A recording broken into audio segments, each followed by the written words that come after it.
My name is JDuran, and this is my fourth speech. Who here has seen Braveheart? Yep. Ladies and gentlemen, this is Mel Gibson, 1995 production of Braveheart, which is a story of William Wallace, historically skewed, but of William Wallace banding together his Scotsmen, his countrymen, to be freed from the oppressive England hold.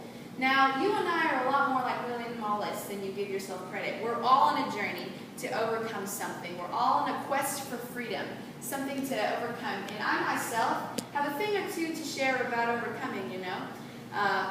We were illegal for 10 years. I was a minority. We came from Mexico, came in poverty. My dad was an alcoholic and he was a jerk. And so school wasn't the easiest. We didn't always have shoes or Christmas presents. But you know, I came to college.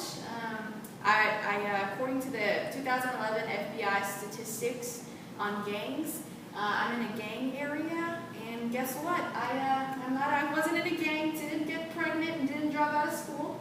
So I'm sure I know a thing or two about overcoming. And it's my desire that through this speech, we would investigate the topics of international poverty and the challenges they have to overcome to truly succeed in our global society. So for example, they suffer in the health sector, they suffer in the education sector, and they also suffer in the violence sector. And through these areas, we're going to see how those areas actually keep them imprisoned to poverty through the vicious cycle. So, and I'm also really credible because I did research. And according to the United Nations Cyber School Bus Poverty Report in 2000, more than 2.8 billion people live on less than the equivalent of $2 per day. Now here, the darker areas are the areas that fall under that statistic. Out of the 2.8, 1.2 billion, which is 20% of the world, live on less than $1 a day, and nearly 1 billion are illiterate. My first point of concern is raising poverty awareness. My first point of concern is how poverty affects health. So here you see a baby that's malnourished, and according to that same United Nations Cyber School report in 2000, 1/3 of all children suffer malnutrition, and 840 million people face food insecurity. Not good, not good. So, based on this, those statistics, you can see how the poor are more likely to fall to sickness because they don't have adequate resources to stay healthy. According to this is a long one, get ready for this. Open invitation from the International Poverty and Health Network to all health professionals by Owen Heath, Annie Haynes, George Gillikin, published in 2000 by Emergency Medicine Journals. 4.4 billion people in developing countries, which is 60%, lack access to sanitation, and 1/3 have no access to clean water. And about 20% don't have sufficient dietary energy and protein.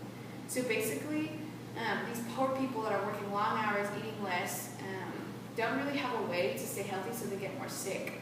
And now poor people are also more likely to not be able to pay for medical expenses, and so they're more likely to die from simple things.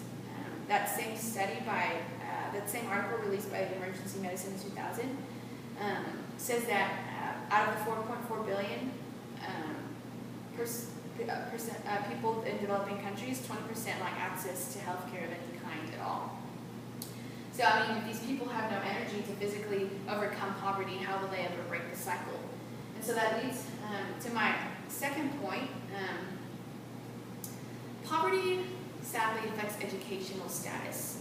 So children that are in poverty are less likely to be educated. Often, poverty prevents children from being able to pursue an education, one, because they don't have the money to pay for it, or two, because they don't have the time, and they're forced to make money for their family instead of being able to pursue education. So the UN publishes Millennium Goals, and this was in 2007, that revealed that girls and children from poorer and rural families are less likely to attend school. Yeah. And so another challenge that the poor have to overcome in the sector of education is that they often face learning disabilities because they don't have the home structure to support learning, to facilitate learning. They don't have someone to guide them, to practice them, or encourage them. And according to that same UN Millennium Goals published in 2007, late enrollment also puts children at a disadvantage by causing potential learning problems and lessening the opportunity to advance to higher education. So you see, poverty puts people at a disadvantage in education, thus preventing them from overcoming poverty. I mean, this is crazy.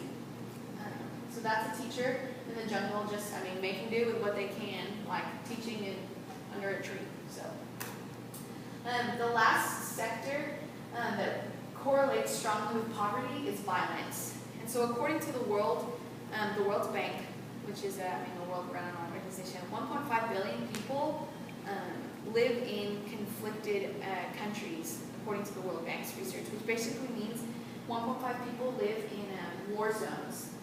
And so their economy is undermined because of the political turmoil, because their nation isn't stable. And so that increases violence, one, because they're in war, and two, because that creates a refugee population, that creates human trafficking, making people more susceptible. The instability makes people more susceptible to violence. And so another area, for countries that aren't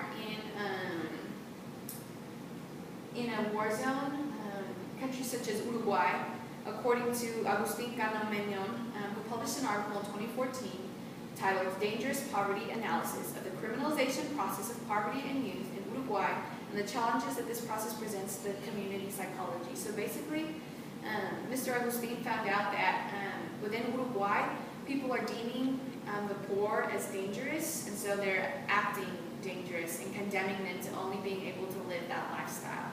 Yeah, it's pretty awful. And so the cycle of poverty incriminates people to crime and doesn't let them break out of poverty and doesn't let them move out of that place. And so, in conclusion, my hopes was that you would be unable to deny poverty. Although I'm sure for an American it doesn't look common, because we never have faced never having any kind of medical treatment, not having the opportunity education, and we don't have missiles flying through our windows. I hope that you would know that there is poverty throughout the world, and there are areas that we can address, education, health, and violence, to help break that cycle, as well as partnering with organizations.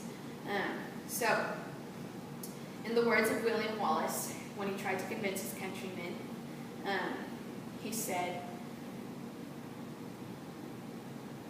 "From this day, would you go back for that one chance, just one chance, to come back here and tell your enemies that they may take your lives, but they can never take your freedom? So would we partner with the global society to give people back their freedom and away from poverty?"